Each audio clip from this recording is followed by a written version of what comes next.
Le chauffeur a aidé le millionnaire à conclure une bonne affaire pendant un voyage. 1 minute plus tard, quelque chose a surpris tout le monde.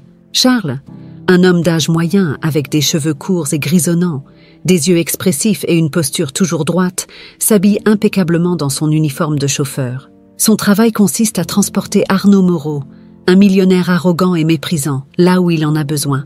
Charles est dévoué, loyal et extrêmement professionnel, gardant toujours une attitude respectueuse malgré le caractère difficile de son employeur. Arnaud Moreau, un homme d'affaires puissant, habitué à obtenir tout ce qu'il veut, ne mâche pas ses mots pour exprimer son mépris envers ceux qu'il considère inférieurs.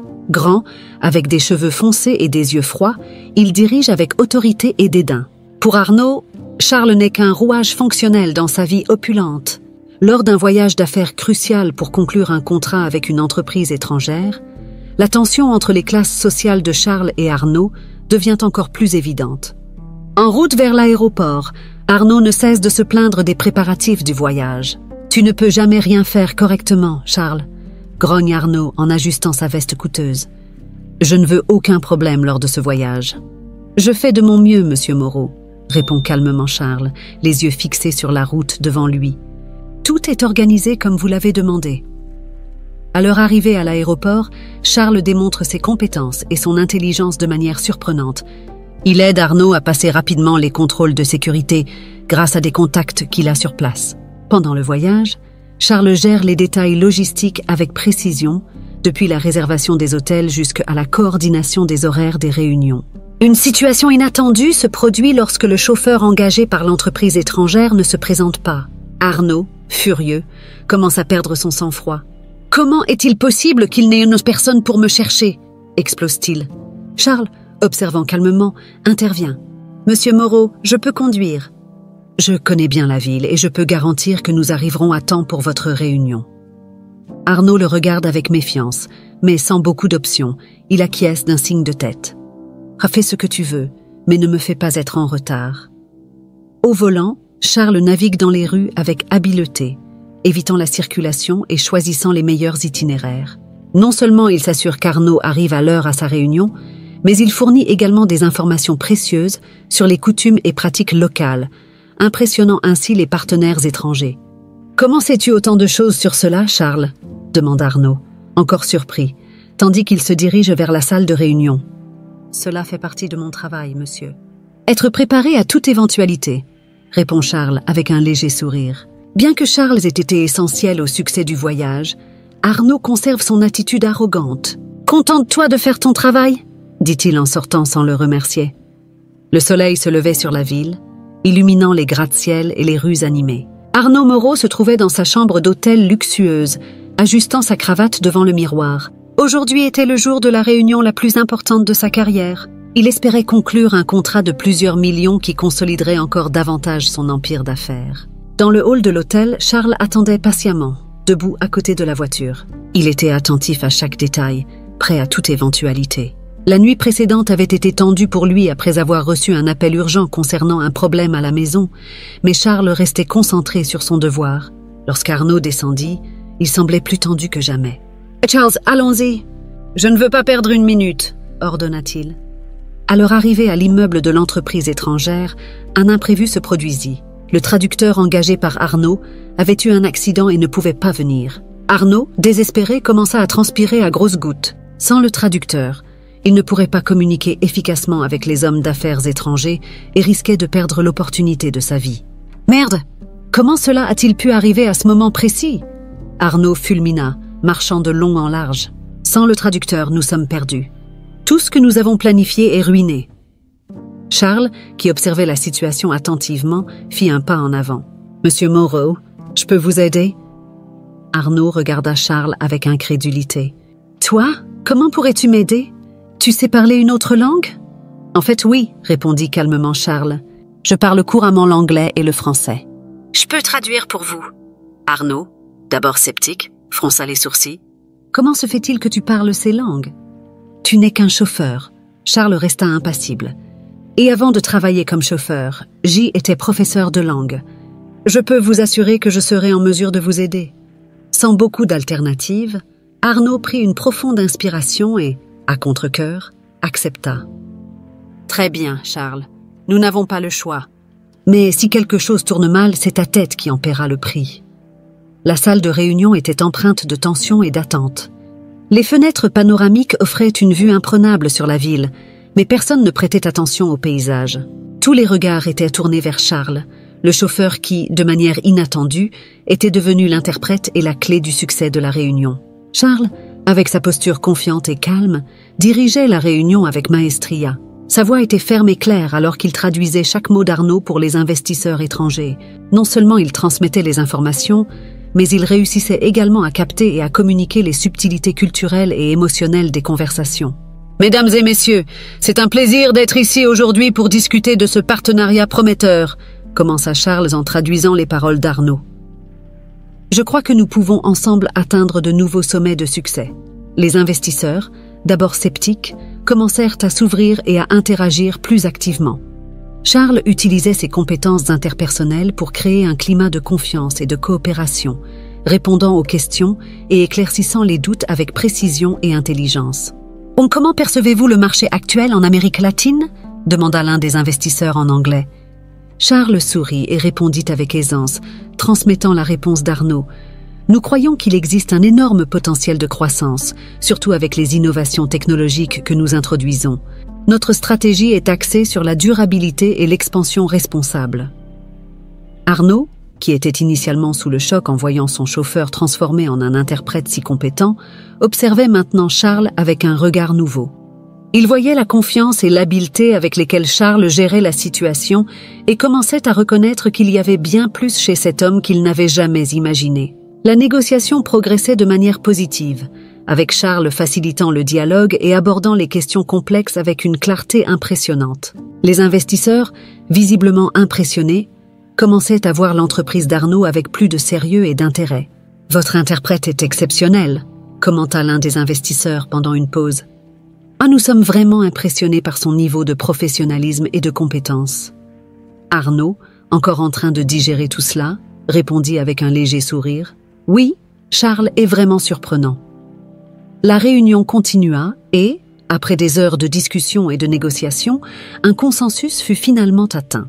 Le contrat de plusieurs millions fut conclu, assurant une avancée considérable pour l'entreprise d'Arnaud. Alors que tout le monde célébrait le succès, Charles resta en retrait, satisfait du travail accompli, sans chercher à obtenir de reconnaissance. En sortant du bâtiment, Arnaud s'approcha de Charles. « Charles, tu as été incroyable aujourd'hui. Tu as sauvé l'entreprise. Jamais je n'aurais imaginé que tu possédais de telles compétences. » Charles sourit humblement. « Merci, Monsieur Moreau. Je suis ici pour aider de toutes les manières possibles. » De retour au bureau, l'ambiance était euphorique. La nouvelle du succès de la réunion se répandit rapidement et tout le monde célébrait cet exploit. Ce contrat de plusieurs millions représentait un jalon pour l'entreprise, et la présence de Charles en tant qu'interprète inattendu était devenue le sujet du jour. Arnaud se trouvait dans son luxueux bureau, regardant par la fenêtre tout en essayant de digérer les récents événements.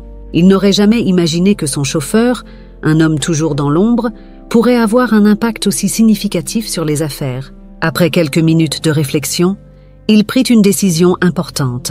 Charles était dans le garage, encore en uniforme de chauffeur, accomplissant ses tâches habituelles. Soudain, Martha, la secrétaire d'Arnaud, apparut avec un sourire aux lèvres. « Charles, Monsieur Moreau souhaite vous voir dans son bureau immédiatement. » Charles, un peu inquiet, monta jusqu'au bureau d'Arnaud.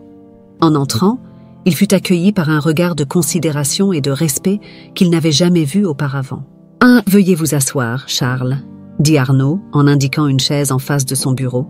Charles s'assit, toujours incertain de ce qu'il attendait. « Je veux commencer par dire que votre performance lors de la réunion a été extraordinaire, » commença Arnaud. « Vous avez sauvé la négociation et assuré l'avenir de notre entreprise. Jamais je n'aurais imaginé que vous possédiez de telles compétences. » Charles remercia, encore un peu mal à l'aise avec tant d'éloges. « C'est pourquoi j'ai décidé qu'il est temps de reconnaître votre véritable valeur, » continua Arnaud. « À partir d'aujourd'hui, vous êtes promu au poste de directeur des relations internationales. Votre talent et vos connaissances sont inestimables pour nous. » Charles resta bouche bée, submergé par une vague d'émotion. « Je ne sais pas quoi dire, Monsieur Moreau. » « C'est un honneur et un privilège. » Arnaud sourit. « Vous le méritez, Charles. » et je suis certain que vous serez un excellent leader dans cette nouvelle fonction. » Avant qu'ils ne puissent continuer la conversation, Martha entra dans le bureau, portant une enveloppe avec un air d'urgence. « Désolé de vous interrompre, Monsieur Moreau, mais cette enveloppe vient d'arriver. C'est très urgent. » Charles rentra chez lui, encore sous le choc des révélations de la journée. Avec l'enveloppe bien serrée dans ses mains, il s'assit à la table de la cuisine, prit une profonde inspiration et ouvrit finalement la lettre qui contenait la vérité sur son passé. La lettre commençait directement. « Charles, si vous lisez ceci, c'est que la vérité sur votre identité vous est enfin parvenue. Je m'appelle Elena Moreno et je suis une ancienne amie de votre famille. Ce que je vais vous révéler peut sembler incroyable, mais c'est la vérité. Vous êtes Charles Fernando de la Vega, héritier d'une immense fortune et d'une famille influente. Quand vous étiez enfant, vous avez été victime d'un grave accident de voiture avec vos parents. Ils n'ont pas survécu et vous, à cause du traumatisme, avez perdu la mémoire. Vous avez été porté disparu alors que votre famille faisait face à la perte et au chaos qui s'en est suivi. Les preuves de votre véritable identité se trouvent dans les documents annexés à cette lettre. Ils incluent votre acte de naissance original, des photographies de famille et des dossiers médicaux confirmant votre état après l'accident.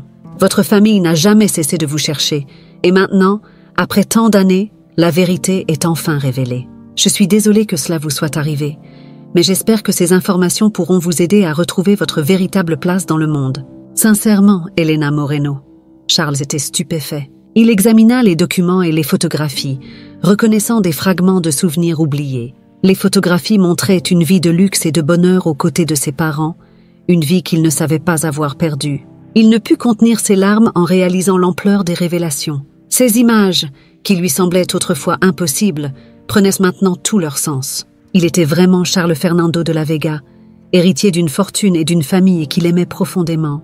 Alors que Charles tentait d'assimiler ces nouvelles informations, le téléphone sonna. C'était Arnaud. « Charles, comment allez-vous ? J'ai reçu des informations supplémentaires et je suis aussi surpris que vous. »« Je suis confus, Monsieur Moreau.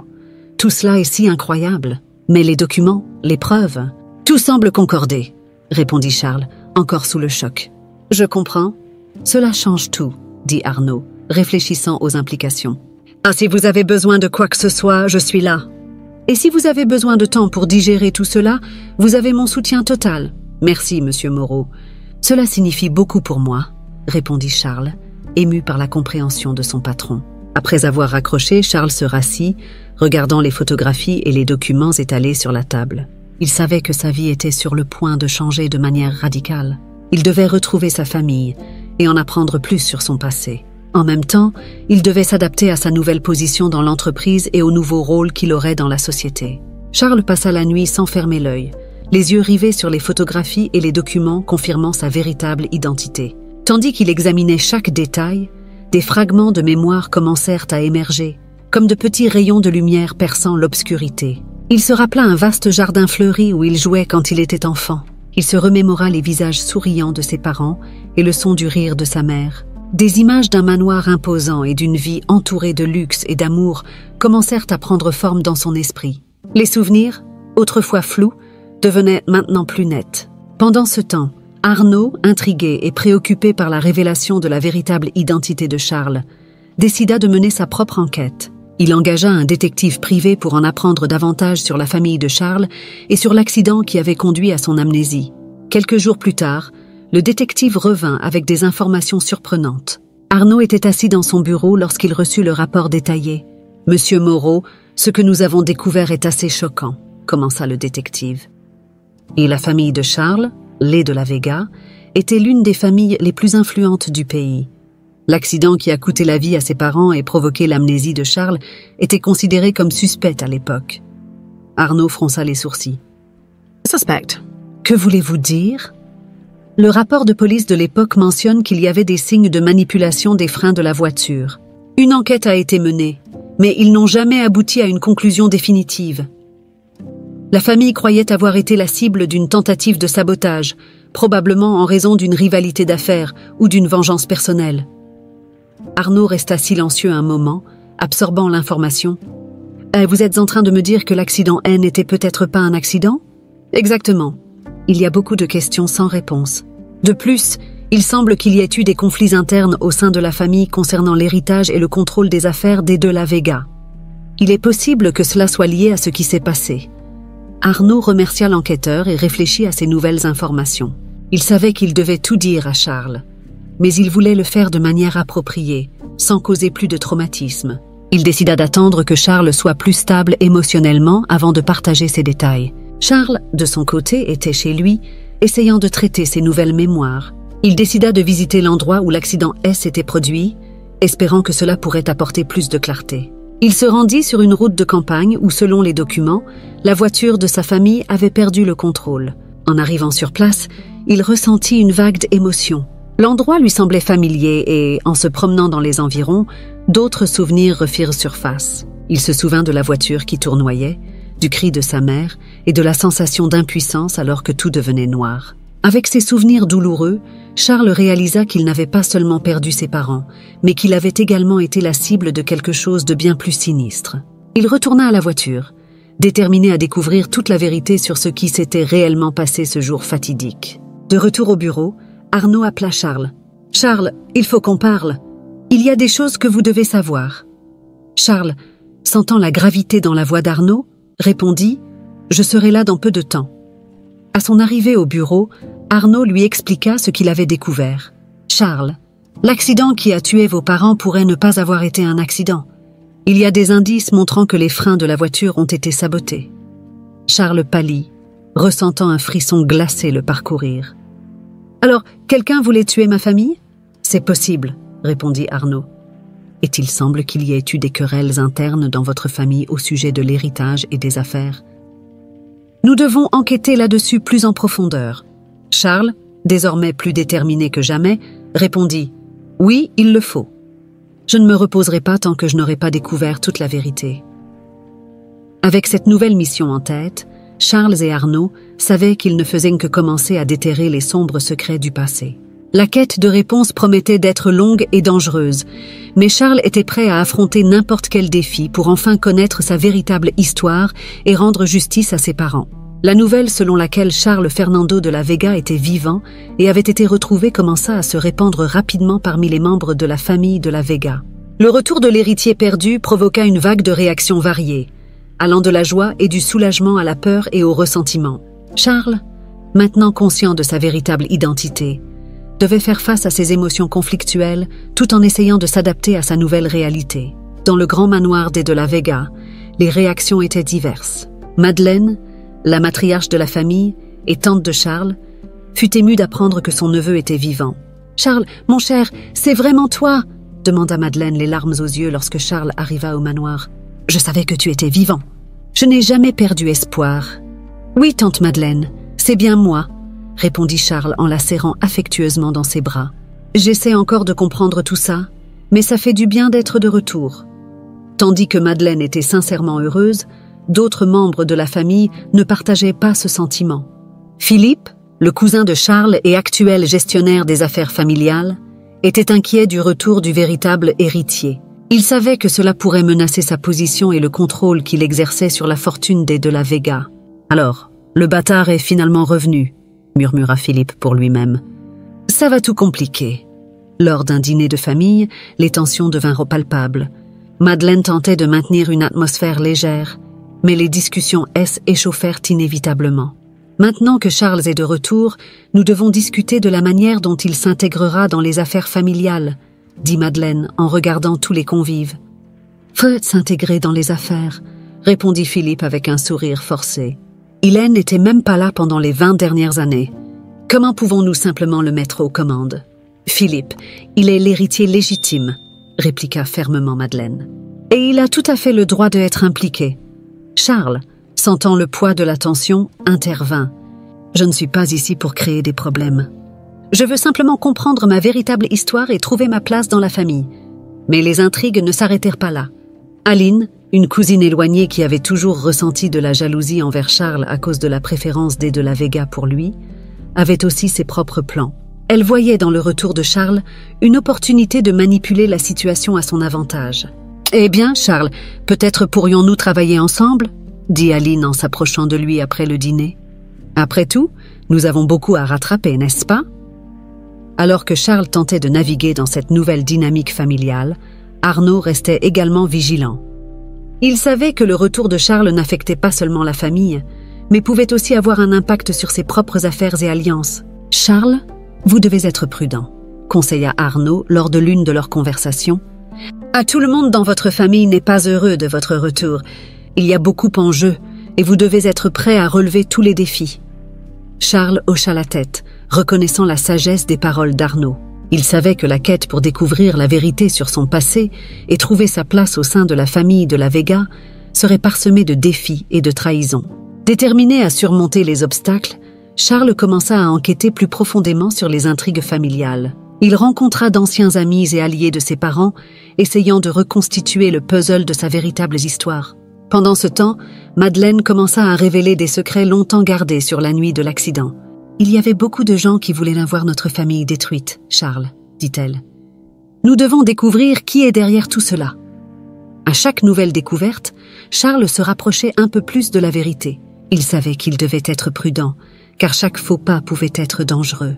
Le retour de l'héritier perdu n'apportait pas seulement de la joie pour certains, mais ravivait aussi de vieilles rivalités et rancunes. Charles était déterminé à affronter tous les défis qui se présenteraient. Il était prêt à se battre pour sa place dans la famille et à rendre justice à ses parents. Mais il savait aussi que la route serait longue et semée d'embûches, et qu'il aurait besoin de toute sa force et de son intelligence pour surmonter les intrigues familiales qui menaçaient son avenir. Et ainsi, tandis que la pleine lune éclairait la nuit, Charles, désormais plus conscient que jamais de sa véritable identité et des ombres qui entouraient son passé, se préparait à la bataille à venir. Le voyage pour dévoiler tous les secrets ne faisait que commencer, et il était prêt à affronter chaque défi qui se présenterait sur son chemin. Le manoir de la Vega semblait plus silencieux que jamais, alors que la tension continuait de croître entre ses murs. Cependant, à l'extérieur, une nouvelle alliance se formait. Arnaud, touché par l'injustice que Charles avait subie, décida qu'il était temps d'aider son ami et chauffeur à s'adapter à sa nouvelle vie et à faire face aux défis à venir. Arnaud chercha Charles le lendemain matin. « Charles, nous devons parler, » dit-il d'un ton mêlant inquiétude et détermination. « Ah, je ne trouve pas juste que tu affrontes tout ça seul. Je veux t'aider à t'adapter et à découvrir la vérité sur ce qui est arrivé à ta famille. » Charles, encore surpris par le soutien d'Arnaud, acquiesça d'un signe de tête. « Ah, merci beaucoup, monsieur Moreau. Votre aide signifie plus que vous ne pouvez l'imaginer. » Arnaud sourit, révélant un côté plus humain et empathique qu'il montrait rarement. « Commençons par enquêter plus en profondeur sur l'accident. J'ai des contacts qui peuvent nous aider à trouver des informations qui ont peut-être été dissimulées. » Les deux hommes se mirent à travailler ensemble, rassemblant des documents, parlant avec d'anciens amis et alliés de la famille de la Vega et cherchant des indices qui pourraient éclaircir les événements du passé. Au cours de cette quête, Arnaud commença à voir Charles sous un nouveau jour. Il ne voyait plus seulement un chauffeur, mais un homme intelligent, courageux et déterminé. Un après-midi ensoleillé, alors qu'ils examinaient d'anciens dossiers de police dans le bureau d'Arnaud, Charles trouva quelque chose qui attira son attention. « Regarde ça, Arnaud », dit-il en tenant un rapport jauni par le temps. « Il y a des mentions d'une personne d'intérêt qui n'a jamais été interrogée. Le nom est Michel Dupont. » Arnaud fronça les sourcils, essayant de se rappeler. « Michel Dupont. Ce nom ne m'est pas inconnu. Il était un rival dans les affaires de ton père. Nous devons lui parler. » Avec l'aide d'Arnaud, Charles réussit à localiser Michel Dupont, qui vivait maintenant dans une petite ville en périphérie. Lorsqu'ils arrivèrent chez Michel, ils furent accueillis par un vieil homme fatigué, mais qui avait encore un regard vif. « Tom Michel Dupont ?» demanda Charles, essayant de cacher l'anxiété dans sa voix. « Je m'appelle Charles de la Vega. J'ai besoin de vous parler de l'accident qui a tué mes parents. » Michel sembla surpris, mais hocha la tête et les invita à entrer. « Je m'attendais à ce que quelqu'un vienne me chercher un jour, » dit-il. « Asseyez-vous. Il y a beaucoup à dire. » Au cours de la conversation, Michel révéla des informations choquantes. « À l'époque, j'étais impliqué dans des affaires douteuses, avoua-t-il. Il y avait une rivalité féroce entre notre famille et la vôtre. Quelqu'un m'a approché pour détruire votre famille, mais je ne sais pas qui se cachait derrière ça. J'ai été menacé et forcé de collaborer. » Charles sentit un nœud se former dans son estomac en entendant ces mots. « Qui vous a menacé ?»« J'ai besoin de savoir. » Michel secoua la tête. « Je ne connais pas son nom. C'était un homme puissant, influent. Il avait des ressources et des connexions. Mais je n'ai jamais découvert qui il était vraiment. Je suis désolée, Charles. Si je pouvais revenir en arrière, j'aurais agi autrement. Arnaud posa une main sur l'épaule de Charles, lui offrant son soutien. C'est une piste importante, Charles. Nous savons qu'il y a quelqu'un de puissant derrière tout ça. Nous allons découvrir qui c'est. En retournant en ville, Arnaud réfléchissait au changement dans sa propre vie.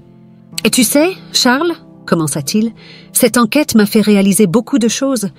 J'ai toujours pensé que la position financière définissait la valeur d'une personne. Mais tu m'as montré qu'il y a bien plus. Tu es courageux, loyal et digne de respect. » Charles sourit, appréciant les mots d'Arnaud. « Merci, monsieur Moreau. Votre aide et votre amitié comptent énormément pour moi. » Avec cette nouvelle alliance, Arnaud et Charles étaient déterminés à poursuivre l'enquête. Le voyage ne faisait que commencer, et ils savaient qu'ils feraient face à de nombreux défis. Mais avec respect et amitié, ils étaient prêts à affronter tous les obstacles. Alors que la nuit tombait, Charles regarda le manoir des De la Vega au loin, réfléchissant à sa nouvelle réalité. Il savait que sa vie avait changé pour toujours, mais il était déterminé à découvrir la vérité et à rendre justice à sa famille. Et avec Arnaud à ses côtés, il sentait qu'il pouvait affronter n'importe quoi. Charles et Arnaud, désormais alliés fermes, continuèrent leur enquête avec une détermination renouvelée. Les pièces du puzzle commençaient à s'emboîter, révélant une vérité de plus en plus sombre et troublante. À chaque nouvelle découverte, la conspiration autour de l'accident de Charles devenait plus claire et plus sinistre. Par une nuit froide et silencieuse, alors qu'ils étaient dans le bureau d'Arnaud à passer en revue d'anciens documents de la famille de la Vega, ils tombèrent sur une piste cruciale, une série de correspondances entre Philippe et un homme mystérieux nommé Richard. Les lettres indiquaient que Philippe était impliqué dans des plans pour prendre le contrôle des affaires familiales par tous les moyens nécessaires. « Regarde ça, Arnaud », dit Charles, tenant l'une des lettres avec des mains tremblantes. Philippe conspirait avec Richard. Il mentionne l'accident et discute de la façon de se débarrasser de tout obstacle au contrôle des affaires. Arnaud, lisant la lettre aux côtés de Charles, fronça les sourcils. On dirait que Philippe était prêt à tout pour garantir sa position. Nous devons découvrir qui est ce Richard et quel rôle il a joué dans tout ça. Avec cette nouvelle piste, les deux hommes commencèrent à chercher des informations sur Richard. Ils découvrirent qu'il était un associé de longue date de Philippe, quelqu'un qui travaillait en coulisses pour manipuler et éliminer les obstacles. En approfondissant leurs recherches, ils trouvèrent des dossiers financiers reliant Richard à des pots de vin et à des activités suspectes à l'époque de l'accident. À chaque découverte, le cœur de Charles se serrait davantage. « Je ne peux pas croire que Philippe aurait fait ça, » dit-il, la voix chargée d'émotion. « À ma propre famille. Ils ont essayé de me tuer pour de l'argent et du pouvoir. » Arnaud, maintenant plus que jamais engagé à aider Charles, répondit fermement. « Nous allons exposer cette conspiration, Charles. Ils paieront pour ce qu'ils ont fait. » Ils décidèrent de confronter Philippe, mais savaient qu'ils avaient besoin de preuves concrètes. Ils continuèrent à rassembler des preuves, interviewant d'anciens employés et amis de la famille qui pourraient témoigner contre Philippe et Richard. Les histoires qu'ils entendaient étaient troublantes et confirmaient leurs soupçons. Finalement, avec toutes les preuves en main, Charles et Arnaud confrontèrent Philippe lors d'une réunion de famille. La tension dans la salle était palpable, avec Madeleine et d'autres membres de la famille présents, ne sachant pas ce qui allait se passer. « Philippe, » commença Charles, tenant une pile de documents, « nous avons des preuves que toi et Richard avez conspiré pour provoquer l'accident qui a tué nos parents et m'a laissé amnésique. Vous vouliez voler mon héritage et prendre le contrôle des affaires familiales. » Philippe tenta de garder son calme, mais son visage pâlit. « De quoi parles-tu, Charles ?»« C'est absurde !» Arnaud intervint, montrant les lettres et les relevés financiers. « Voici les preuves, Philippe. Des correspondances entre toi et Richard, discutant de l'accident et de la manière de manipuler les affaires de la famille. Il y a aussi des témoins qui confirment tes actions. » Madeleine, en larmes, regarda Philippe avec incrédulité. « Comment as-tu pu, Philippe? Trahir ta propre famille de cette façon ?»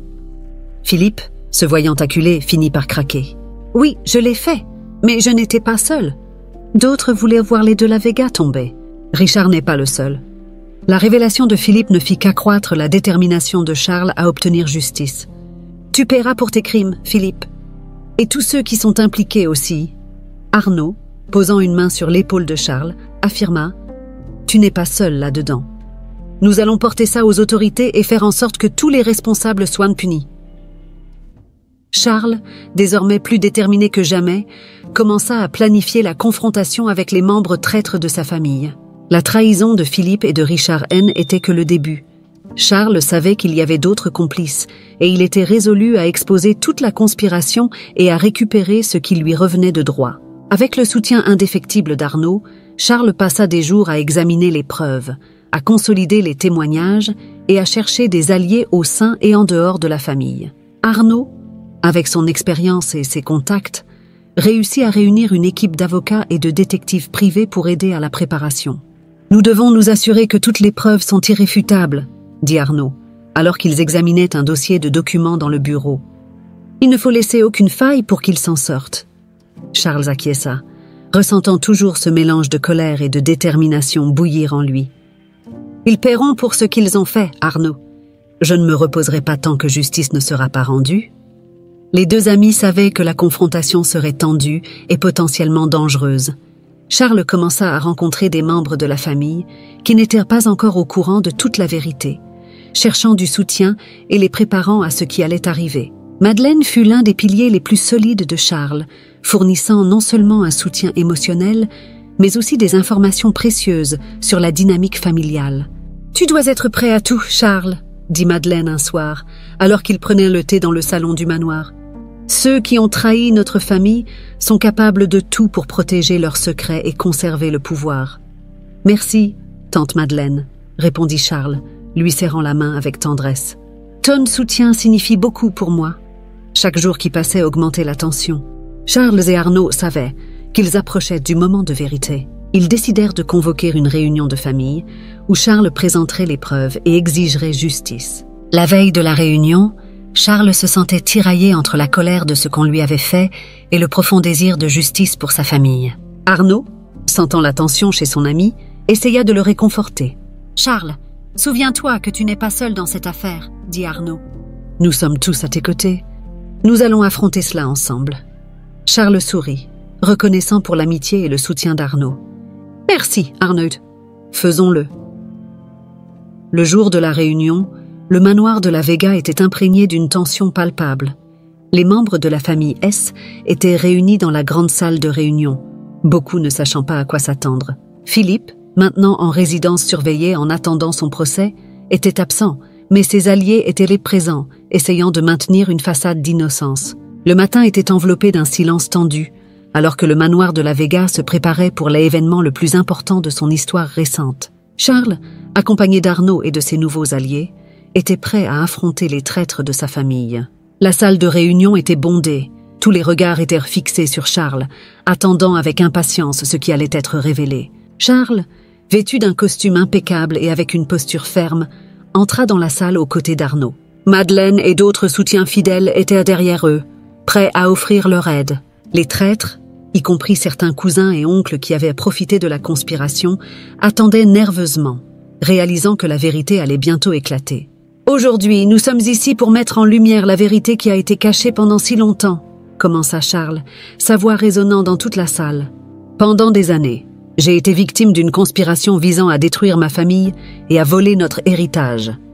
Il est temps de démasquer les responsables. » Avec l'aide d'Arnaud, Charles présenta toutes les preuves qu'ils avaient rassemblées, des documents, des lettres et des témoignages reliant Philippe et Richard à la tentative d'assassinat et à la manipulation des affaires familiales. Chaque nouvelle révélation provoquait des vagues de choc et des murmures parmi les présents. Madeleine, visiblement émue, prit la parole. « Ah, ces documents prouvent que Philippe et ses alliés n'ont pas seulement trahi Charles, mais nous tous. Ils ont manipulé, menti et ont été responsables d'actes ignobles qui ont failli détruire notre famille. Les traîtres tentèrent de se défendre, mais la quantité de preuves était accablante. Henriquet, le cousin qui avait défié Charles auparavant, tenta de se lever et de partir, mais il fut arrêté par certains des partisans de Charles. « Oh, tu ne vas nulle part, Henrique !» dit Arnaud, fermement. « Tout le monde ici doit entendre la vérité et faire face aux conséquences de ses actes. » Philippe, maintenant le visage pâle et les yeux pleins de désespoir, tenta de se justifier. « Tout ce que j'ai fait, c'était pour le bien de la famille. Nous ne pouvions pas permettre que les affaires tombent entre les mains d'un garçon qui n'y connaissait rien. » Charles répondit calmement, mais avec un ton chargé de émotions contenues. Tu as détruit notre famille par avidité et pour le pouvoir, Philippe. Il n'y a aucune justification à tes actions. La justice sera faite. » La révélation complète de la conspiration eut un impact énorme non seulement sur la famille de la Vega, mais aussi sur la société dans laquelle ils vivaient. La nouvelle se répandit rapidement, ternissant la réputation des personnes impliquées et déclenchant des débats sur le pouvoir, l'avidité et la loyauté. Après la réunion, la police fut appelée pour arrêter Philippe et ses complices. La salle était plongée dans le silence alors que les traîtres étaient emmenés en détention. Et Charles ressentit un mélange de satisfaction et de tristesse. La justice était en train de se faire, mais la douleur de la trahison et la complexité de ses émotions pesaient sur son cœur. Arnaud, remarquant l'état émotionnel de Charles, s'approcha et posa une main réconfortante sur son épaule. « Tu as fait ce qu'il fallait, Charles. La vérité devait être révélée. »« Je le sais, Arnaud, » répondit Charles, la voix empreinte de émotion. « Mais ce n'est pas facile d'accepter que des membres de ma propre famille aient pu faire quelque chose d'aussi horrible. » Madeleine s'approcha également, tenant la main de Charles. « Nous sommes là pour toi, mon cher. Nous allons reconstruire notre famille ensemble, avec honnêteté et intégrité. » Avec le soutien d'Arnaud, de Madeleine et de ses nouveaux alliés, Charles savait qu'il avait la force de continuer. Il regarda la demeure des de la Vega, désormais symbole à la fois de son héritage et de sa lutte pour la vérité. Il restait beaucoup à faire pour restaurer l'honneur et la stabilité de la famille. Mais Charles était prêt à relever tous les défis. En quittant la salle, il ressentit une détermination renouvelée. La bataille pour la justice avait été gagnée, mais le chemin pour guérir les blessures et reconstruire la confiance ne faisait que commencer. Avec ses alliés à ses côtés, Charles savait qu'il pouvait surmonter tous les obstacles et assurer un avenir radieux pour les de la Vega. Alors que les traîtres faisaient face aux conséquences de leurs actes, la demeure des de la Vega connut une période de calme et de réflexion. Charles, désormais héritier légitime et chef de famille, était résolu à reconstruire non seulement sa vie, mais aussi ses relations avec les membres honnêtes de sa famille. Les semaines suivantes furent consacrées à des réunions familiales, où la communication ouverte et honnête devint la nouvelle norme.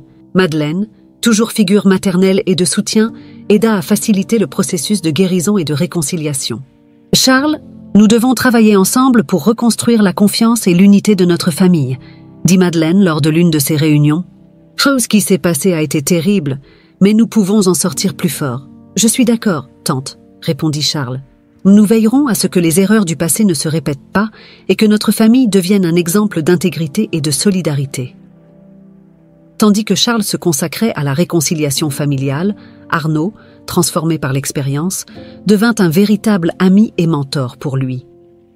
La relation entre les deux hommes avait évolué au-delà de celle de patron et employé. Ils étaient désormais des partenaires égaux, unis par un respect mutuel et un objectif commun. « Charles, nous avons une occasion unique de faire la différence », dit Arnaud lors d'une promenade dans les jardins du manoir. « Nous pouvons utiliser nos ressources et nos compétences pour aider les moins favorisés. » Charles sourit, appréciant la vision d'Arnaud. « Tu as raison, Arnaud. Si nous avons pu surmonter tant d'adversités, nous pouvons utiliser notre force pour aider les autres. » Ensemble, ils lancèrent de nouveaux projets philanthropiques, centrés sur l'éducation, la santé et les opportunités d'emploi pour les communautés défavorisées. La première initiative fut la création d'une fondation en hommage aux parents de Charles, dédiée à offrir des bourses d'études à de jeunes talents issus de familles modestes. « Ce n'est qu'un début », déclara Charles lors de la cérémonie d'ouverture de la fondation. « Et nous voulons nous assurer que chacun ait la chance de réaliser son potentiel, quelles que soient ses circonstances. » Arnaud, aux côtés de Charles, ajouta « Nous sommes déterminés à faire une véritable différence. Et avec le soutien de vous tous, nous pouvons transformer des vies et construire un avenir meilleur. » L'impact des initiatives fut immédiat. Les communautés bénéficiaires commencèrent à prospérer et le nom de la Vega retrouva son association avec la générosité et la compassion. Charles, guidé par son expérience de vie, devint un leader respecté et admiré, non seulement au sein de sa famille, mais aussi dans la société. La transformation d'Arnaud fut également remarquable. Il passa d'un homme d'affaires arrogant et méprisant à un homme qui trouva un sens plus profond à sa vie en aidant les autres. L'amitié entre Charles et Arnaud devint un exemple puissant de la manière dont l'empathie et la coopération peuvent surmonter les barrières sociales et personnelles. Alors qu'ils marchaient ensemble après l'inauguration d'un autre projet communautaire, Charles réfléchit à son parcours. « Arnaud, Je n'aurais jamais imaginé que ma vie prendrait ce tournant. Je suis passé de simple chauffeur à héritier d'une fortune. J'ai affronté des trahisons et maintenant, je suis ici, à faire la différence. Tu as montré une force et une résilience incroyables, Charles, répondit Arnaud. Et ce n'est que le début. Nous avons encore beaucoup à faire. La fin de ce voyage fut un mélange de justice, de réconciliation et d'espoir. Charles en ressortit plus fort et plus résilient que jamais, entouré d'une famille unie et d'amis sincères. Il avait transformé la douleur de la trahison en une force motrice pour le bien, créant un héritage qui honorait ses parents et profitait à d'innombrables personnes. Alors que le soleil se couchait sur le manoir des de la Vega, Charles regarda l'horizon, ressentant une profonde sensation de paix et d'accomplissement. Il savait que, malgré toutes les adversités, il avait trouvé son véritable but et que l'avenir était lumineux et plein de possibilités. L'histoire de Charles était la preuve que, avec détermination, courage et le soutien de véritables amis, tout défi peut être surmonté et tout rêve peut être réalisé. Ainsi, il avança, prêt à affronter tout ce que la vie lui réservait, le cœur rempli d'espoir et l'esprit concentré sur un avenir de justice et de compassion.